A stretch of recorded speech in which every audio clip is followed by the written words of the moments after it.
All right, guys.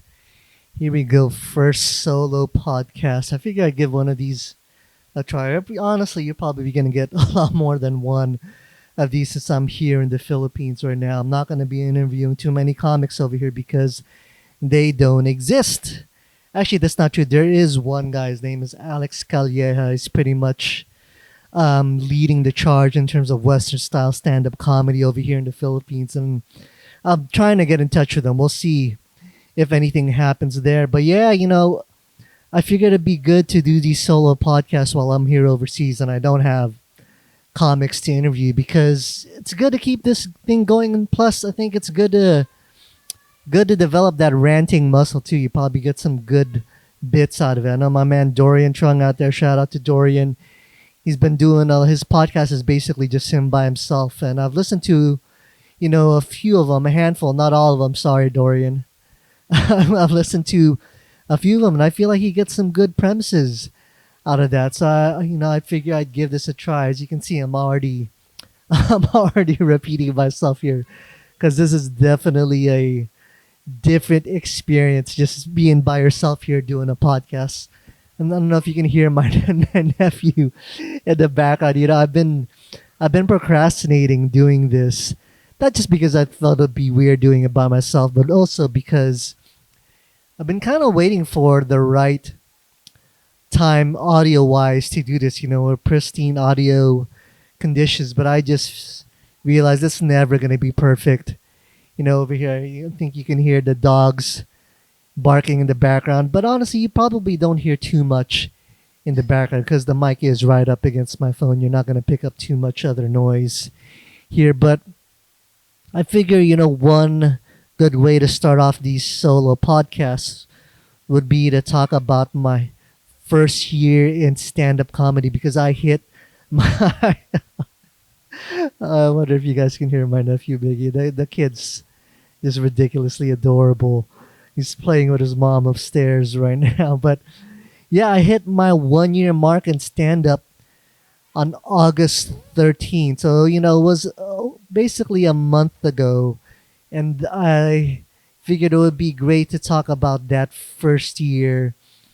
Not only because, it's fun to look back and reminisce, but, I try to make these with the idea that if someone who's not interested or someone who's not doing stand-up comedy but is interested in doing it, can listen to these podcasts and kind of get an insider's point of view, and maybe it'll encourage them or give them a sneak peek of how things actually run, at least, at the low level that I'm at right now. So it's okay. You're hearing the cries for the mama right now. That's my nephew Biggie there. Like I said, he's adorable. But yeah, I hit my 1 year mark on August 13, and the first place that I ever did stand up comedy at was at Alameda Comedy Club. I got lucky. It was a full house. We were still doing outdoor shows there because of all the COVID restrictions. And yeah, there was it was a full packed house, not just with comics, but actual audience members. And I had no idea how lucky I was that first time. And I went up, and man, I hadn't felt that nervous in a long time because I had been toying around with the idea of doing stand up comedy for years already, but I just didn't know how to write a stand up comedy bit. Right, so every now and then, I would try to come up with one, but I couldn't figure out. And then Jorge Martin Sanchez, shout out to Jorge.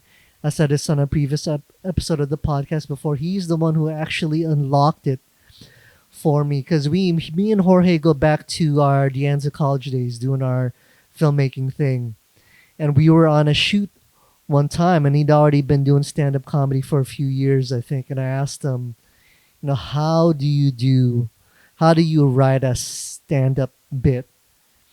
And what he told me is, don't even try to approach it like you're writing a joke. Just tell a funny story. And that piece of advice really kind of unlocked it for me how to approach it. Mind you, it still took 3 years for me to write that first stand-up bit. But it gave me a good starting point. It's okay, Mimi. It's all right. So BB's my nephew's mom. Yeah, but yeah, he gave me a good starting point. So I had a funny story in mind that I wanted to tell on stage. So every now and then, I would just go back to it and see. Okay, I would try to write it for the stage, and it still wasn't working right. And then something happened around the end of July, first week of August 2021, where something just finally unlocked in my brain, and I was able to start writing stand-up bits. And I just went on a tear for 2 weeks, and I really just wrote a lot of bits. I wrote about 45 minutes worth of stand-up within 2 weeks. Mind you, it's very raw. It's definitely not polished. It was very raw, but at that point, once I had unlocked it, I basically had no excuse. I had to sign up for an open mic. And the way I found the Alameda comedy open mic is an interesting story. It's actually through another comic, Wally Hippolito, who I had already had on the first iteration of my podcast, Hanging with Mike. And so I saw on his Instagram, he's posting clips from this Alameda Comedy Club open mic. So that's the first one I signed up for, and I got in. And I remember August 13, my wife and I went there. It was a fully packed house, and I was so nervous. I hadn't been that nervous in a long time. And so I went up. I basically told the story about the first time I learned what a blowjob was. Probably not a good idea for my nephew to be up there listening to me talking here. But honestly, he's 2 years old. He's not going to be understanding much of what's going on anyway. But yeah, so I told the story about my first time learning what a blowjob was when I was a little kid, and of course I exaggerated for the purposes of stand up, and it went surprisingly well. I got time to eat. Okay, apparently it's time to eat, but I'm gonna go as long as I can here. I got a good amount of hard laughs that first time, and the interesting thing was I didn't really. I wouldn't say I got bit by the stand up bug that first time. It was fun, but yeah, I wasn't immediately hooked. More so, what got me was the challenge of it. Because, like my pride as a funny person, I felt, was really being put to the test. And it was that challenge of figuring out how can I get those hard laughs on a more consistent basis and more laughs per minute and make it more natural. It was that challenge that really drew me to it. And like I said, I had no idea that, I was really, spoiled with that first open mic experience, at an actual comedy club and, a lot of audience members. And, one thing that really surprised me, over this first year of doing stand up comedy is how easy it's been for me to make friends. I mean, I guess I don't know if I could truly call them friends because I guess you can't really call someone a friend until you start hanging out with them outside of that activity where you met them. Right? I guess it'd be more accurate for me to say how easy it was for me to make potential friends or to be friendly and on good terms with a lot of people because honestly, it's never been easy for me to make friends. I'm not the kind of person that just can hang out with anyone. And as I've gotten older, that's really become more true. My inner circle has become smaller and smaller because as you get older, you know, you really become a lot less tolerant of things that you're annoyed with, and you're just a lot less willing to put up with bullshit because life is short, and as you get older, you realize Your time on earth is getting shorter and shorter, and you just don't want to spend your existence with people that you just find annoying because there's just no point in it. And so that's why I was really surprised that you know I was getting along really well with a good amount of people in the stand-up community, to the point where I would consider them my comedy comrades per se. And it's not to say that I wouldn't hang out with some of them outside. I definitely would.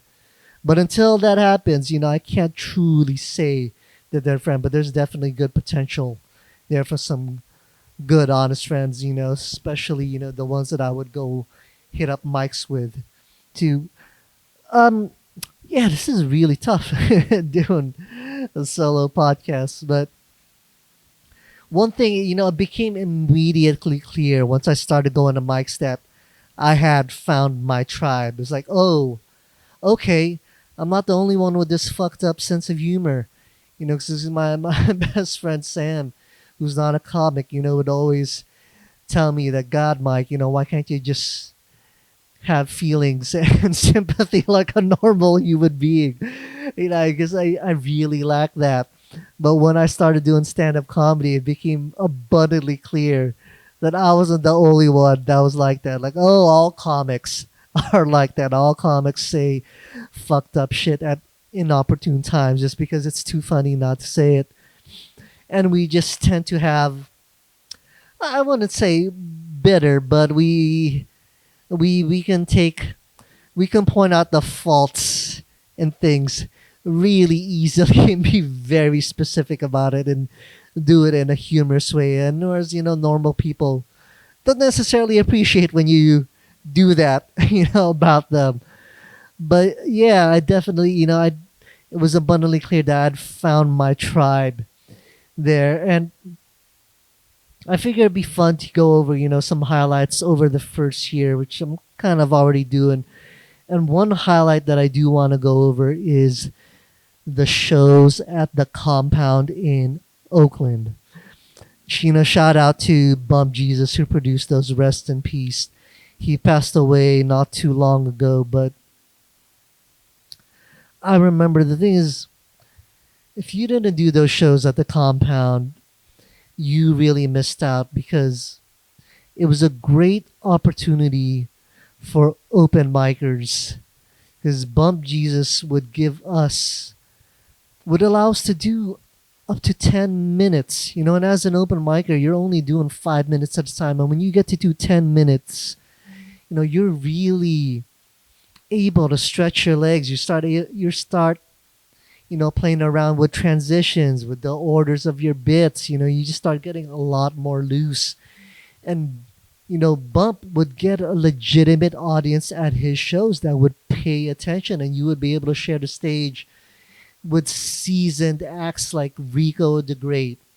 Okay, Jay Rich would roll through, Tony Sparks would host, Stella would be there, Leon Gibson, Big Tree, and you're doing 10 minutes on the same show with them.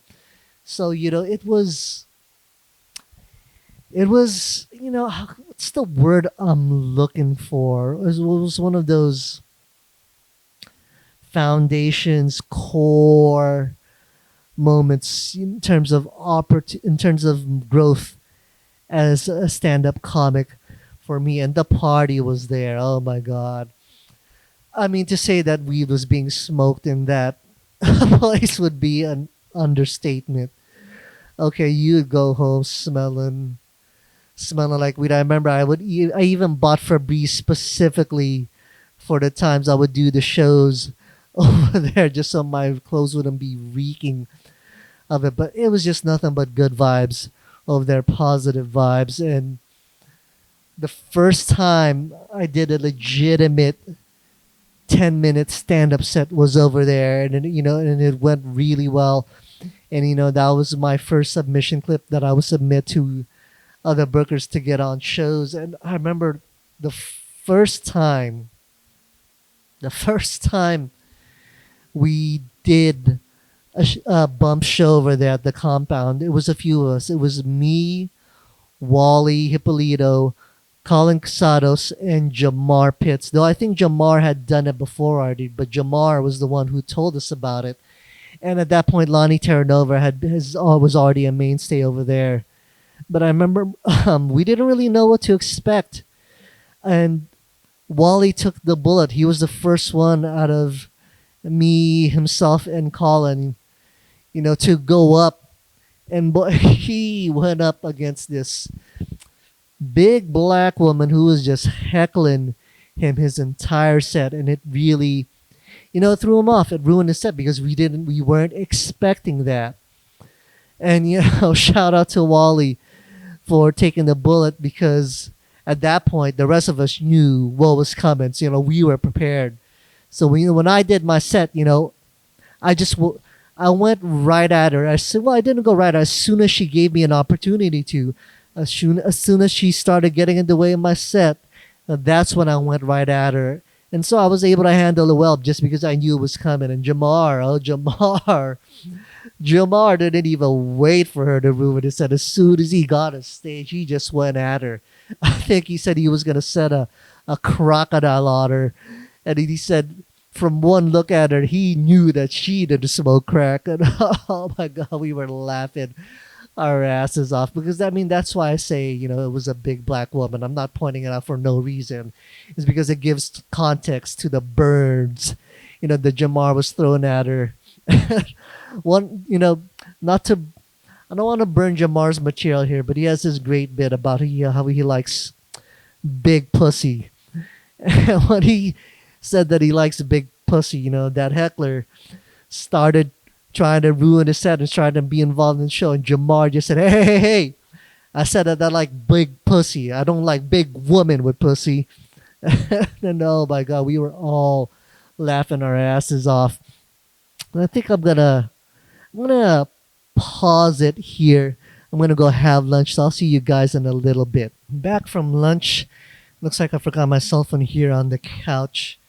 Yeah, I had what's called lechon manok over here. It's essentially it's roasted chicken, more so like smoked. It's really popular over here in the Philippines, and it makes me think of back when I was living here. During my 20s when I was single. So there's a strange phenomenon where, because it's really all about texting. In those days here in the Philippines, and you'd be texting with a girl that you're going out with or you're trying to go out with, and for some reason it was just a thing where people would just text you what they had for breakfast, what they had for lunch. It's like, hey, I just had some lechon manok. Bro, just like, yeah, I don't know. It really is kind of like a lack of connection if that's what you're talking about. At least that's the way it'd be interpreted in the States, right? But over here, that was just kind of the norm when it came to texting things, between guys and girls too. Like I said, guys and guys too. After all, let's be inclusive. They would text you good morning, and then they text you, oh, what did you have for breakfast? Hey, what are you gonna have for lunch? What are you gonna have for dinner? And you notice as I'm talking about this, I'm presenting it that I'm being asked out because I definitely did not reciprocate, such sentiments. I thought it was so ridiculous and so stupid. But it might also explain why I stayed single for such a long time here in the Philippines until I met the right one. Shout out, Chris. Get back into the story I was talking about at the shows at the compound there in Oakland. I want to talk about man. I have to say, I've been here in the Philippines for about 2 weeks now, and my Filipino accent is really starting to come out over here. Because I spend most of my time here in Tagaytay with my in-laws. Tagaytay, it's basically, how would I relate it to those of you listening in the States? It's like going away to the country for the weekend, to that nice weekend retreat out in the country with the cleaner air. That's essentially where I spend most of my time over here. That's where my in-laws live, and 99% of the time I'm just speaking in Tagalog. because that's the language they're comfortable with over here. So I barely use English, and that's actually another reason why I want to start doing more of these solo podcasts while I'm here, just so I can keep up my English. Because I noticed, yeah, even on the few times where I do use English words, that Filipino accent is really coming out now. And if I'm being perfectly honest, it was starting to come out just right before I left the States too. I remember I was talking with Xavier Bronson during a show over there at Lily Max in Sunnyvale, and we were hanging out outside, and the Filipino accent just started coming out, and just having a good laugh about it. It's like, oh my god, the transformation has begun. But yeah, over there at the compound, I remember one time I didn't bomb, but it definitely wasn't a good experience because I like I like starting off my sets by either riffing on something the previous comic said or just something in the room. And that night I thought it would be a good idea to riff on how the shows at Bump shows were getting more and more popular, and it was actually getting harder to get on the show. And that night there was a bunch of Portland comics in town for, I think, the Mutiny Radio Comedy Festival, and then Bump had put all of them up on his show that night as well, and it was hard for me to get on. I was still able to get on, but I just squeezed in the last minute, a guest set. And I started riffing about how, yeah, I was trying to point out how hard it was to get on the show. I said, Bump let the entire black population of Portland on the show that night, all five of them. And, that was received pretty well. But then I started going on about how it was so hard to get on the show that I had to suck Bump's dick to get on. And of course, he didn't even ask. I just offered. And of course, I'm just joking. He did ask. But it's all just, good and fun. I'm just playing around. But the thing is, when I was doing it, I forgot to mention that I was just joking. So I just left it at that I suck Bump's dick to get on the show. And I don't know if you guys know this about black rooms, but they do not fuck with the gay humor at all. So the room was just so silent. And the best part was I didn't realize that I forgot to say that I was just playing around until I was driving home that night after the show. I was like, oh my God, shit. And it's like, oh, I couldn't stop thinking about it. It was just horrible. I was in the shower just, screaming at myself. Ah! And so, the week afterwards, Bump, you gotta really give it up to Bump. He was such a good sport about the whole thing. He let me go back on, explain myself. I talked about how I didn't realize I forgot to say I was joking until I was in the car. Made a whole bit about it. I was like, ah! And it went over really well, and it allowed me to redeem myself and clear the air. But yeah, that was a memorable experience because I just felt so horrible. That sinking feeling in your chest just wouldn't go away. And yeah, I guess that's what it's like to bomb. But the thing is, I didn't really bomb. That bit bombed, but the set as a whole, I was still getting laughs. But yeah, that was a horrible feeling. Another highlight for the year was me and True Life Tosh produced our own show right before Christmas. And the interesting backstory to that was we had about 2.5 weeks lead up time to produce the show. Luckily enough, it was a really small show. We could only fit 16 people. But I remember the morning of, we had about 6 or 7 people, audience members, that dropped out, that told True Life Tosh the morning of that they couldn't make it anymore for whatever reason. So, I scrambled and contacted, all the friends I could think of that might even possibly be interested in going to the show. We were able to fill those seats the last minute. We had a packed house of 16. And, the show went over really well. The only caveat is it was such a small room, and there was no ventilation, no windows at all in there. So it was fairly warm and it was getting really musky. And this is at a time when COVID was still a legitimate concern for some people. So we essentially created a super spreader situation. And the day after the show, one of the comics tested positive. Okay, but luckily, none of the other comics did not test positive. I didn't hear about any audience members contracting COVID as well. So we really dodged a bullet there.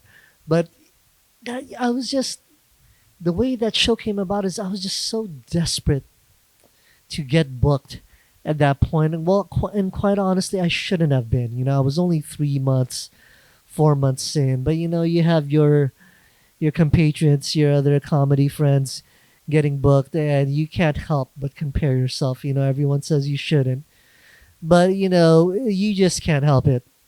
And I was just so desperate to get booked. I figured, what, let's produce our own show and book ourselves, because I really feel like a lot of it is just perception. Achieving the reputation and the perception that you're a comic that gets booked. And so that's why I really pushed for this show. Even if we only had about 2.5 weeks of lead time, I was determined to make that happen. And, shout out to True Life Tosh for being such a good producing partner and being completely reliable. And, having someone that you can lean on like that is priceless. But yeah, after that initial hitch of the audience members dropping out, and actually that morning the chairs that we had booked, Tosh couldn't find them that morning when she went to pick them up. So it was interesting. A lot of things. There's a lot of barriers that popped up last minute, but we were able to work it out, and the show was a success. All the comics they had a great sets, and it was a very cool experience. It kind of felt like an underground comedy show, because, like I said, the room was so small that the comics themselves couldn't hang out in the room. We were outside in the lobby, but we had a live stream going on, so we could actually watch the comedy show going. And it was a very cool experience. Shout out to Lonnie Terranova for opening it up. Shout out to Newman Shake, to Amir Aguilar, to Miss Ninja, to True Life Tosh for hosting it. We put on a good holiday show there. And shout out to the audience members who came out and made it great as well. Another highlight for me during this first year was around January. I did a show at Epidemic Ale. Shout out to Dave Coker to producing it. Shout out to Mean Dave for getting me on there. I did a guest set in there, and that was probably the first really fully packed out show where we all had amazing sets. I mean, I would almost dare say that I even killed it, and that was my first experience. There must have been 60 people over there. If you haven't been to Epidemic Ales yet, you should go check out a show there and check out the mic. It's a great room. Lots of people in the audience, very engaged, paying attention. They're there to have a good time. Even if they don't come out specifically for the show, man, they pay attention, and they're a good crowd. And yeah, packed house of 60, that was a great feeling. That was probably the first show I did where everything landed, and it landed hard. All right, I really wish that's one of those shows where you really kind of learned that, man, you should be recording every single set because that would have made for a great submission clip.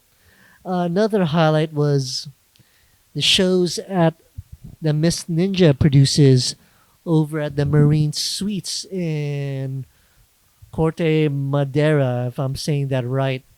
Very small show.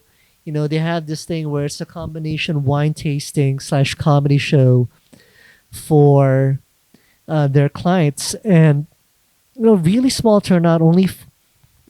Only maybe 10 people in the audience at the most, but it's a really small venue to begin with. Five comics and one poet, and that was the first time where my wife saw me legitimately kill. I closed it out with a 7 minute set, and yeah, that was the first night my wife saw me legitimately kill. In fact, she had such a good time laughing that she failed to record the first minute on my set when I was riffing and doing crowd work, and I was like, "Oh, that's great. Thanks a lot, Chris." Because I thought that was gonna, because that would have made a great submission clip. It showed everything, the riffing and the crowd work at the top that sets up the rest of the set, for going well. But yeah, that was another highlight for me. This is started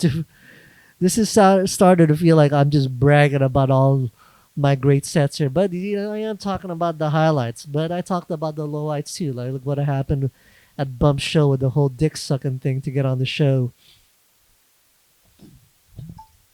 And see, another highlight here was the Five Funny Filipinos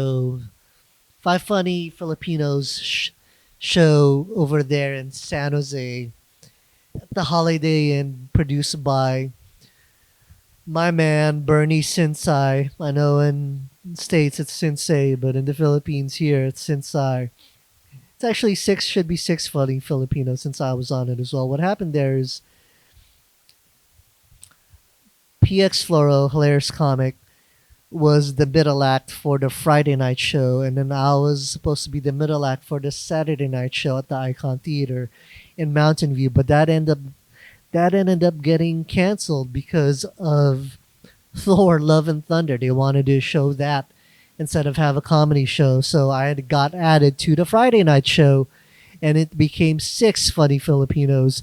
And so I just took the original flyer and photoshopped myself on top of it. But I have to say, that show, no one had a weak set that night. Everyone had very strong sets. And there was probably, had to guess, anywhere between 40 to 50 people in the audience. And that was my first time doing a 15-minute set, and it went over very well. It basically, validated to me that, okay, I'm at the point where I can do a tight 15-minute set already. And I have to say, I felt very proud being on an all Filipino show. That's probably the first time, that I felt that Filipino pride, in terms of comedy. Because quite honestly, I really, you know, even with my videography and filmmaking, I never wanted to be recognized as a Filipino filmmaker in the same way, I don't want to be looked at as a Filipino comic. I just want to be looked at as a comic who happens to be Filipino. I don't want to be put in some other category. I want the work to speak for itself. I want the fact that I'm Filipino, that's just a passive thing. That's not what the act is about. But obviously, I'm a complete hypocrite because once Bernie put the word out that he was looking for Filipino comics for an all Filipino show, I was like, oh, please, Abby, please put me in. But yeah, I remember just when I showed up for the show, just immediately when I was, mingling with the other Filipino comics, shout out to Chris Posadas, Natasha Abadilla, if you're here in the Philippines, to PX Floro, to Tony DeHamco, and to Dan Gabriel. Those are the comics around the show. And as soon as I started mingling with them, I just felt this pride swelling up within me because, you don't run into Filipinos a lot in the comedy community. I mean, we're definitely out there, but you never see more than one or two, at one mic or one show. So to have six Filipino comics on an all Filipino show, yeah, it felt very special. Honestly, I felt very proud and privileged. That was I was a part of that show. We all had great sets, and then the other highlight was I want to point out was the Branham Lounge show in August there, and this is a different kind of highlight because there was only three audience members here, and the reason I say it's a highlight is it was kind of like a marking point. A Is it a cornerstone or touchstone moment for me in stand up comedy where I realized even in these bad situations I can still make it work. I can still make a show out of it. Because in that situation when you only have three people there, you really gotta do crowd work.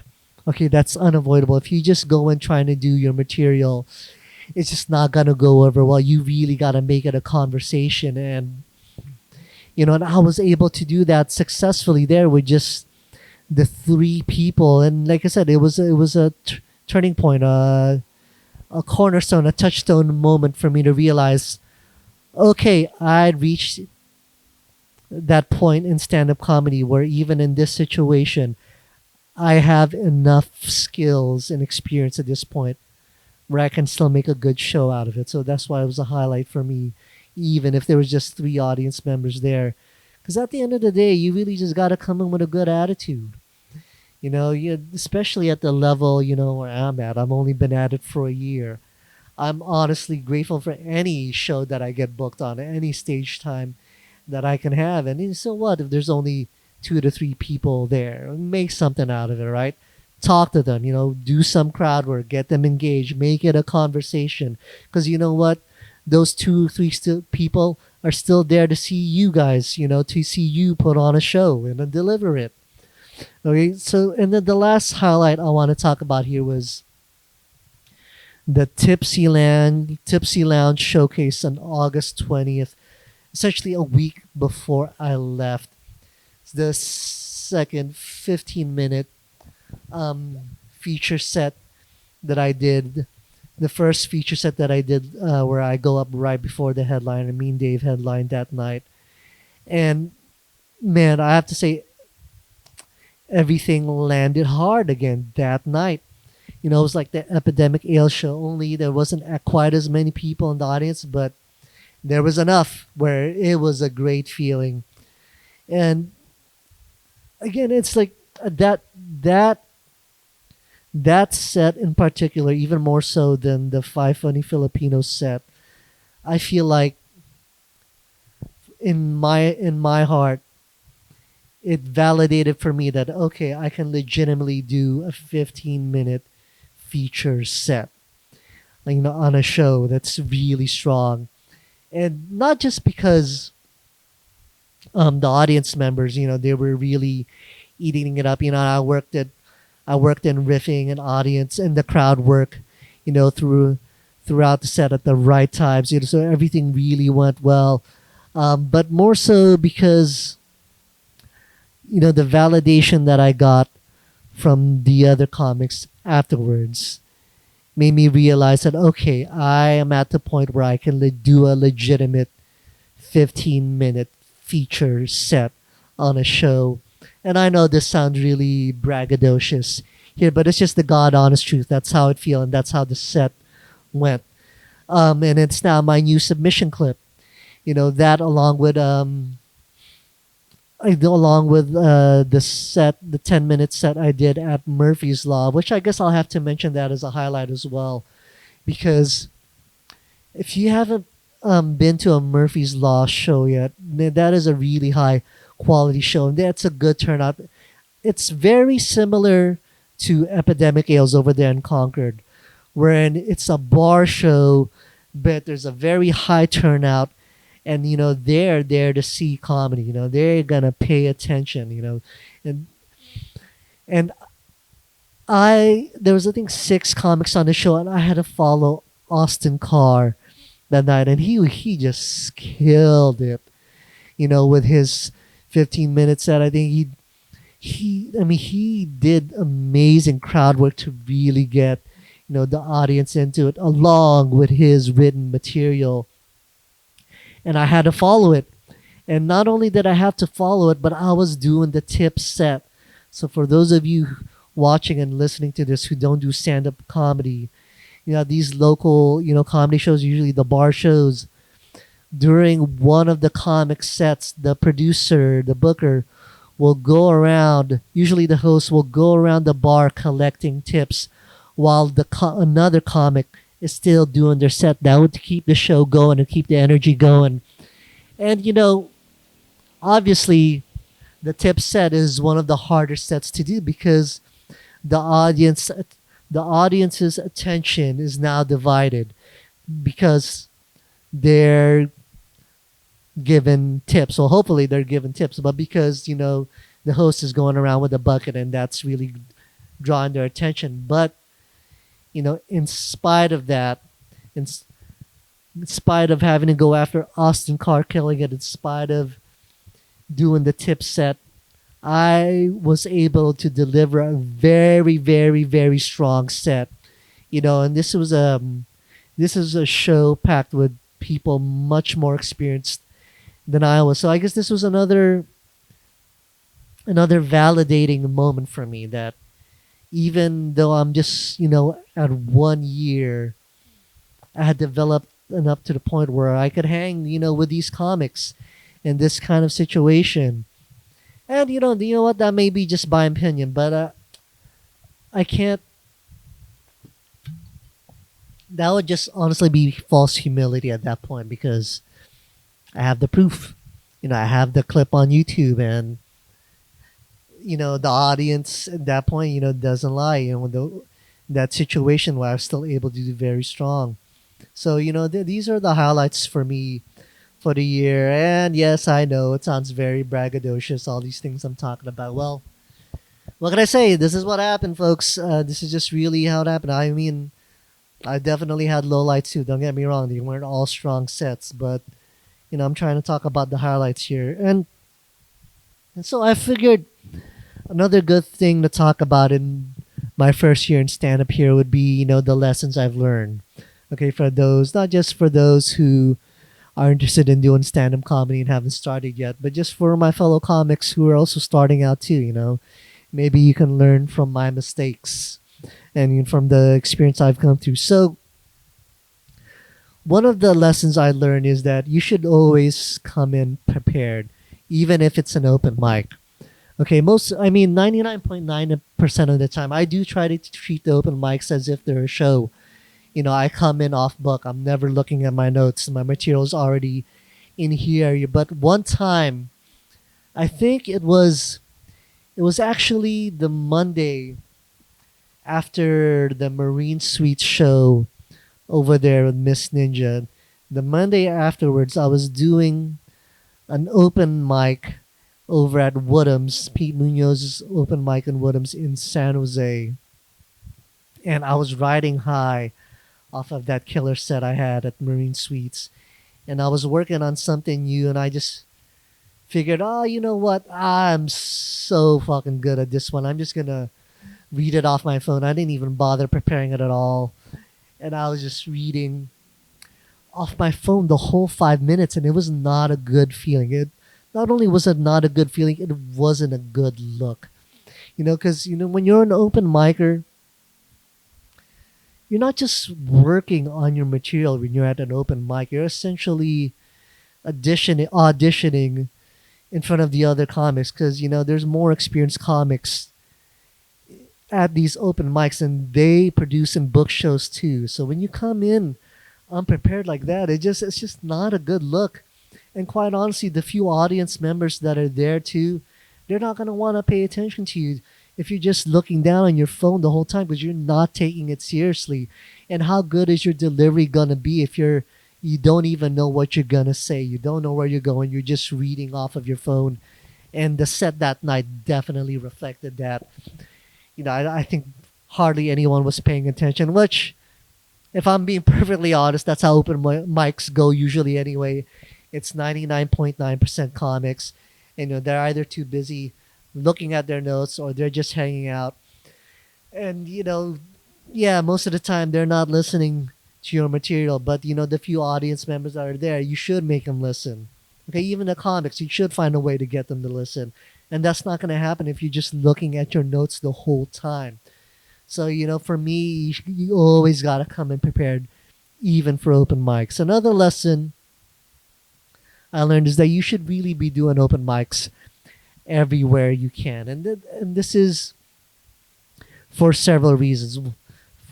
One reason is that you'll be able to meet as many comics as you can. You'll be able to get in as many different circles of comedy as you can that way, because there definitely are circles and cliques, communities. There's a different comedy circle in the South Bay. There's a different comedy circle in the East Bay. There's definitely a different comedy circle in San Francisco. And but the thing is, but people don't realize, even outside of the Bay Area, there are great comedy spots too. Shout out to the comedy scene in Stockton and in Sacramento, especially the group in Stockton. I would head out to Stockton, every now and then, and they're a great group of comics over there. And there are comedy shows to be had everywhere. So again, do open mics everywhere so you can beat people.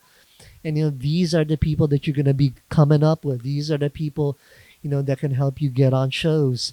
And another reason why you want to do open mics everywhere is you can start to get in a bubble if you're only doing the same rooms again and again. So in terms of testing out your material, you really gotta do it in front of different types of audiences to really put your material through the ringer to see, does it really work with many kinds of crowds?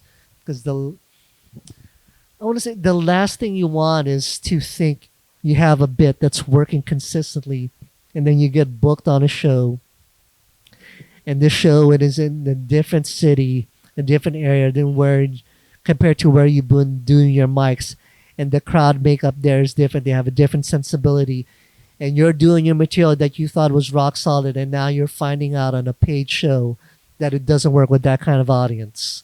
So yeah, my suggestion would be to just do as many mics as you can all over the place. And quite honestly, you really should be getting in as many sets as you can as possible. Ah man, my throat is really starting to get parched. I'm really using some big words here. Braggadocious, parched. I'm gonna pause here and get some water. Some water. Get some water. Billy, get me some water. Okay. Back at it. A lot of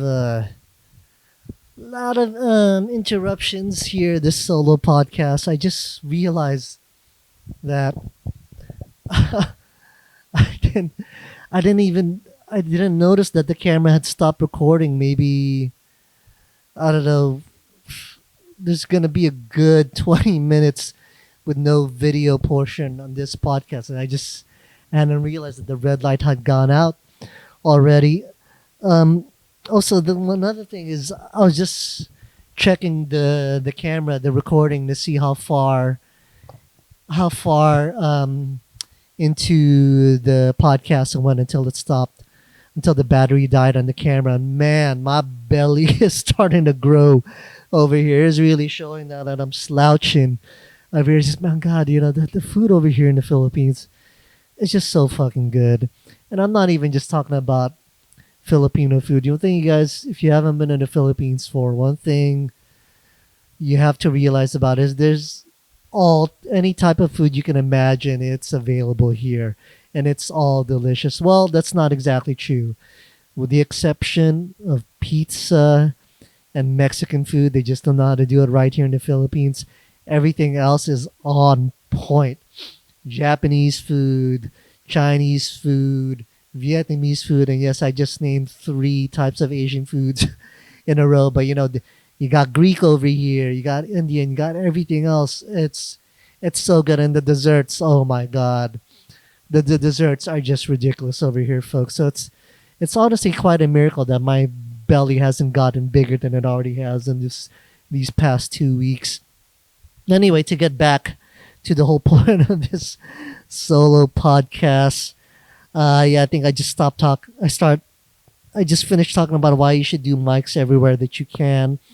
Another lesson I learned is that when you're doing mics, especially I guess sometimes at shows, but more, I guess yeah, I guess you could say this applies to shows too. When it's only comics that are laughing, at your jokes, or I should say yeah, let's make this for Mike. When a comic or comics are laughing at your jokes on an open mic, it's not necessarily a good sign. And that's because comics tend to laugh at more fucked up things than the general audience is willing to tolerate or, vibe with. And it's just, comics, we're all fucked in the head, right? So it's definitely a spectrum, but we're all fucked up. That's why we do stand-up comedy. We tend to laugh at the darker things. And audiences, I've learned, they definitely don't tolerate as much when it comes to that. So that's a good lesson to learn. Another reason again why you want to be doing mics in as many places as you can. Another lesson is when things aren't going well for you, don't take it out on the audience. Okay, because it's one, not only is it not going to make it a better show, okay, but two, it's just not going to make you a better comic. All right, the here's the trap with that is, 'cause here's what happens, at least in my experience in doing this. All right, obviously, look, I'm just 1 year into it, so take this with a grain of salt, but I'm just speaking from my perspective of what I've learned so far. So if this helps you out, great. If you completely disagree, well, that's fine too. Okay, but you know taking it out on the audience when your set isn't going well, it's a tactic to make other comics laugh. Because, other comics will laugh at that because, yeah, fuck the audience, talk shit to the audience, make fun of them. We will, as a comic, we will get a kick out of that. And, so that's a trap you can fall into, especially at open mics,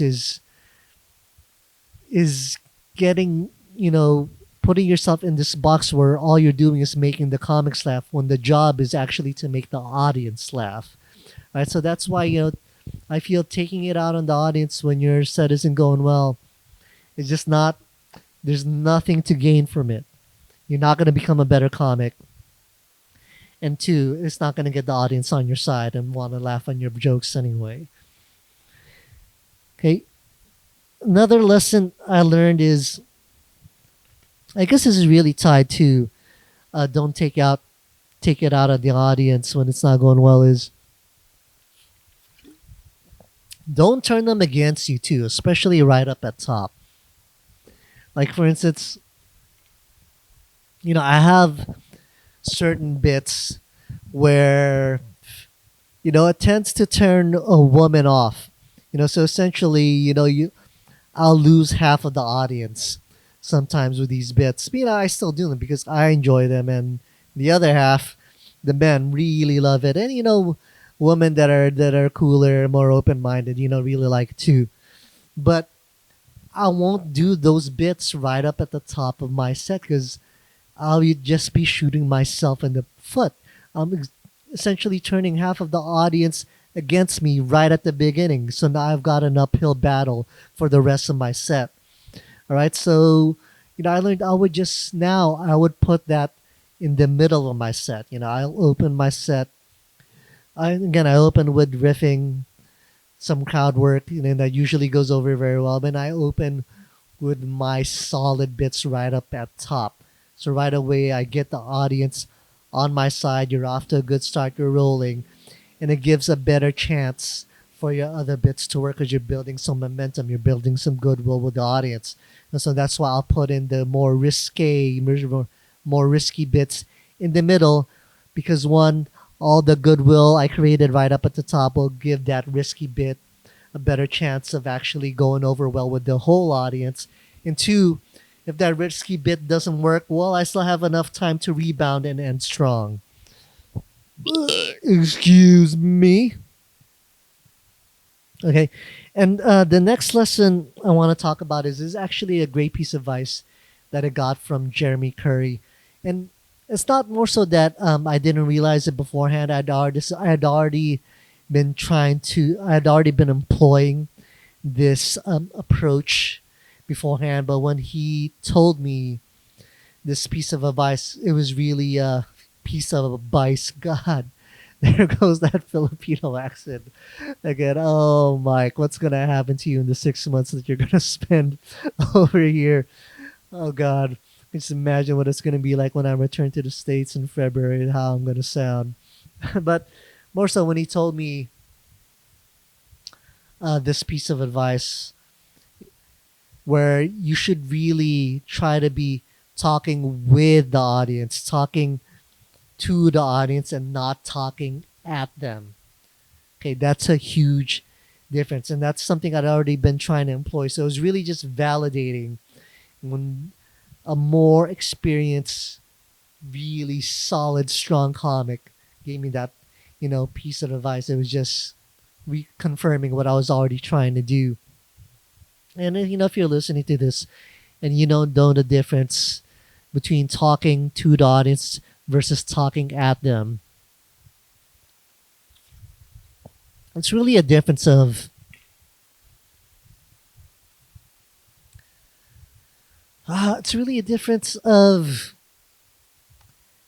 making them a part of the conversation, making them a part of the show versus having them just watch you talk. I know that might sound a little bit esoteric, but I don't know if I can describe it any better than that. Because, the more you can. I guess here's a better way to describe it. When you're talking to them and with them, the material is just coming out of you in a way where it seems like you're just talking and you're not performing, you're not doing stand up.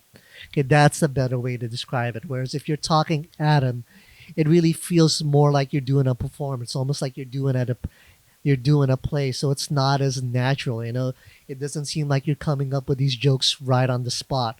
And when you can make it seem like you're coming up with the jokes right on the spot, it's like you're performing magic. You're pulling off a magic trick, and the set tends to go off a whole lot better. The audience rides with you a whole lot more. They're a lot more engaged. You get a lot more stronger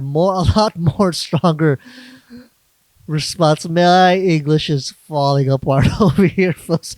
Let's just move on to the next lesson here.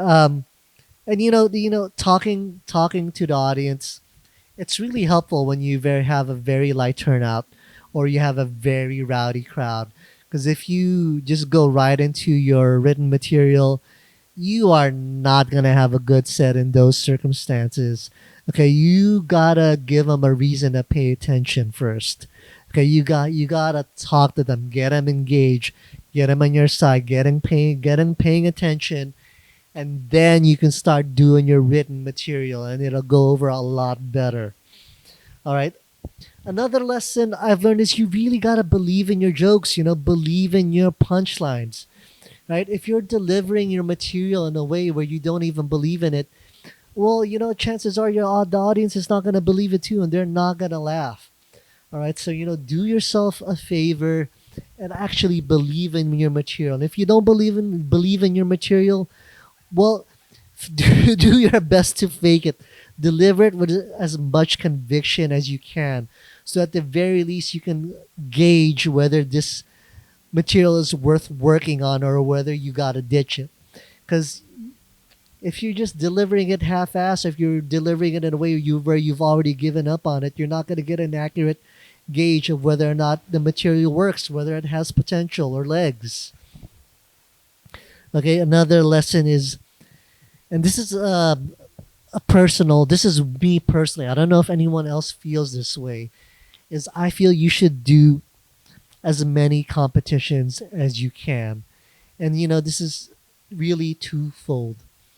Okay, one, because I just personally believe it's really great to perform under high stakes scenarios. Okay, it really helps you gain experience in dealing with nerves. Okay, so by the time if you're doing competitions all the time, when you by the time you start getting booked on paid shows, with a lot with big crowds, or if you're performing in front of producers, you're already used, to the nerves and to the stress, so it won't be as rattling to you. You'll be able to handle it, stay calm, and do your set, with ease, with poise. Keep that kind of that natural energy. Talk with the audience, as I mentioned. And another reason why I feel it's a good idea to do competitions is because it really forces you to tighten your material, to be brutally honest about your material, to cut out the fat and only leave the strongest parts.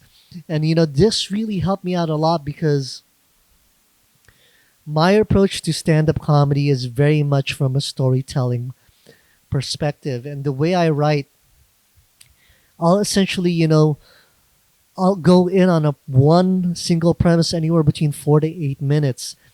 And before I started doing competitions, this is essentially how my sets would go. I would just talk about one premise, two max for 5 minutes. And even for a 10-minute set, I would just talk about, two premises. Premisi? What's the plural for premises? I think it is premises. Premises. Anyway, I'm starting to ramble, but when you're doing competitions, you only have 5 minutes. Sometimes you might even only have as short as 3 minutes. And so I remember the first competition I did was the best pretty good new comic in the comedy Bay Area something something like that. But it was Jason Cole put it on over there at the Sound in Oakland. It was a great competition, great room, had a blast. But I did a tight 5 minute set, but I was only doing one premise, and that 5 minute set I had prepped it all over the Bay Area. I'd run that set all over and had been doing really well. I'd been landing hard, and then that night at the competition, for one reason or another, that crowd just was not vibing with my 5 minute set. And that's where I kind of shot myself in the foot because my whole 5 minutes was just talking about that single premise. I didn't really have any other variety to it. So obviously I wasn't going to win. And by watching the other comics there, they had like multiple premises they talked about multiple topics, within their 5 minute set. And, that really prevents you from getting boxed into just this one single thing that an audience might potentially not want to fuck with. Okay. And two, like I said, it just makes your set that much tighter. All what you're doing is you're only taking the strongest parts of, bits and combining them into a singular set, then your set is going to be naturally that much stronger. And that's what I started doing from participating in these competitions. I had this epiphany, like, oh, if I just take the strongest parts of these 4 to 8 minute rants that I would go on just one topic, and just combine them into one 5 minute set, 7 minute set, 10 minute set, whatever, it just makes my set that much stronger. And I learned that from doing competitions. And I guess, one other benefit you get from doing competitions is you get to learn from other comics because everyone is bringing their A game, right? So you get to see comics at their best. And one valuable lesson that I did learn from watching other comics, particularly Sergio Blanco, is there are ways to talk about fucked up topics that are still accessible to a general audience, where you don't turn them off, where they're still willing to vibe with it. And that's what I learned in the competition because, I tend to, I want to say I'm a dirty comic, but I also don't hold back if that's where the bit takes me. Hey, how's it going, Miggy?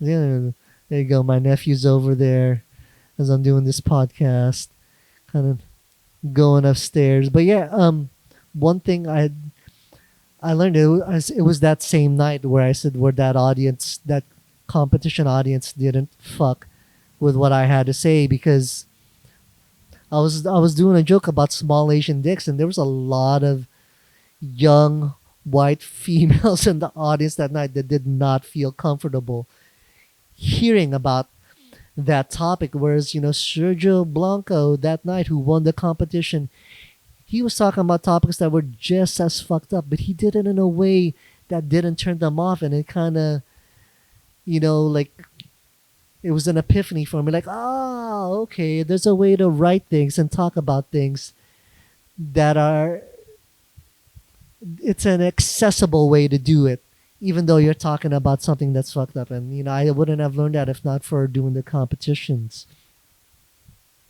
The second to the last lesson that I learned that I want to talk about is reaching out to people in order to get booked. I guess first off, I want to say that if you're starting out, try not to be obsessed with try not to be obsessed about getting booked on shows. And I know it's hard because you're going to see your fellow comics who have started out around the same time you have and they're getting booked on shows already. You might not be. But, this whole comedy thing, it is a marathon. Your first, year, don't worry too much, about getting booked. I would say try to focus on those other things I talked about in terms of developing as a comic. But once you're at the point where I would say you feel like you can do as a decent or more than decent 5 minute set, I found that the best way to get booked is to really just reach out to the comics that you know and ask. We'd all like to just think that just being funny enough will be enough to get booked, and that they're gonna, these producers and our comedy friends are just gonna descend down from the heavens and pluck us from the open mics and book us on shows. And while that does happen, if you're gonna just solely count on that, you're gonna be in for a long wait. So my advice would be just to reach out to the comics that you have good relationships with, or even if you just have a passing relationship with, reach out to the comics who book shows, submit a clip, just be professional about it. Don't be annoying. Don't harass them. Just reach out to them via email, via Facebook, whatever works for them, and ask if you can do a guest set. Probably a good idea to start off with a guest set if you're starting out. Okay, but you'd be surprised the responses that you'll get if you just ask. Don't just sit around and wait. And yeah, I would say start off with guest sets because you're gonna be able to gauge your material much more accurately in front of real crowds versus doing open mics where it's 99.9% comics. So, be proactive about it. Reach out to other comics in order to get on shows. And the last lesson I wanna talk about here to close out this podcast is don't let the bullshit get to you. Okay, I don't know if this is true for other comedy circles, but in the Bay Area, San Francisco Bay Area comedy community, there's a lot of infighting. Okay, there's a lot of bitterness. There's a lot of talking shit behind other people's backs. There's beefs, and a lot of it's being gets expressed not just in person, but a lot of it gets expressed online on on Bacon, the Facebook group, and just don't let the bullshit get to you. Look, you're not gonna be best friends with everyone. Okay, I mean then that's just true with life in general. Okay, you're not gonna be best friends with everyone, so don't worry too much if you're not getting along with everyone or someone's if someone's talking shit fine, let them talk shit. Guess what, their talking shit has nothing to do with you developing as a comic. Work on your material. Okay, you should either way you should still be conducting yourself as a professional. All right, because if you've seen or listened to the other episodes I've done of this podcast where I've talked with the more experienced comics who are up there, who are on their way up there. One of the persistent lessons that they talk about is conduct yourself as a professional, and that's really what's gonna get you booked and get you going up more than anything. Because at the end of the day, people want to work with people who conduct themselves in a professional manner, who are easy to work with. All right. If you think being funny is enough, there's a lot of funny people out there, a lot. And guess what? As you move up, people just get funny and funnier. Okay, so even if as you move up, there may be a smaller pool of funny people, but the quality is that much higher. So if you think you're hilarious but you act like a fucking asshole, well, guess what? They have their pickings of funny people who conduct themselves in a professional manner that are easy to work with. They're gonna book those people instead. So despite all the bullshit that happens, the bitterness, the back talking, the that happens in the Bay Area comedy community, just don't let it get to you. You know what? We're all adults here, okay? And remember, keep in mind, as comics, we're all fucked in the head. And it's definitely a spectrum. Some people are further on that fucked up spectrum than others. So naturally, in terms of social situations and socializing, some comics are not gonna be as sociable as others. That's just the way it's gonna be. But at the end of the day, that has nothing to do with you developing as a comic. So don't let it get to you. Give everyone professional courtesy, and you just try to focus on being a good stand-up comic. Focus on developing. Be a nice person to everyone. All right. There's really no reason not to be. Okay, even if they're talking shit to you, be professional towards them. Don't bend over backs or don't just let them run over you. If you definitely shouldn't let someone bully you, but you don't have to return the negativity and the bitterness. Don't let it eat you up inside, because there's a lot that's floating around in there. If you let it get to you, man, it's gonna eat you up, and you're gonna have a miserable experience. And this is I'm saying this because I've experienced that. Because not just in comedy, but during my 20s, early 20s, I was a very angry person, very angry. And after a few years, I finally came to the realization that all this anger that I had inside, it had absolutely no effect on the people that I was angry with. Okay, they were busy just living good lives, and the only person that was becoming miserable through my anger was me. So that's when I realized that there's just no point in holding on to all that bullshit. Just let it go. I'm not saying don't feel it. We're only humans. Of course we'll feel it. Everyone feels salty when you don't get booked. Because, yeah, the reality is, you see the lineup on comedy shows. Yeah, it's not as if it's filled with all the funniest people in there. You'll definitely see like, oh God, I'm funnier than this person. So, feel salty. That's natural. But just don't let it eat you up. Don't dwell on that feeling. Just keep moving on. Work on your stand up. Conduct yourself in a professional manner. Reach out to comics in order to get on shows. And slowly but surely, you will. I think, again, like I said, I've only been doing it a year, but honestly, that approach has been working for me. I think, for only a year in, I've done pretty good, and there's definitely those who have done better than me, who have done it for a similar amount of time. But I think it's fair to say I'm on the right track, and I think I'm gonna close the podcast. Podcast. I think I'm going to close the podcast out on this. I think I'm gonna close it out at this point. Yeah, I don't know. I don't know how hard this is gonna be to watch or listen to. Definitely not having someone to bounce off of. It's a lot harder. It's not nearly as fun, but I hope you got some value out of this. My 1 year roundup.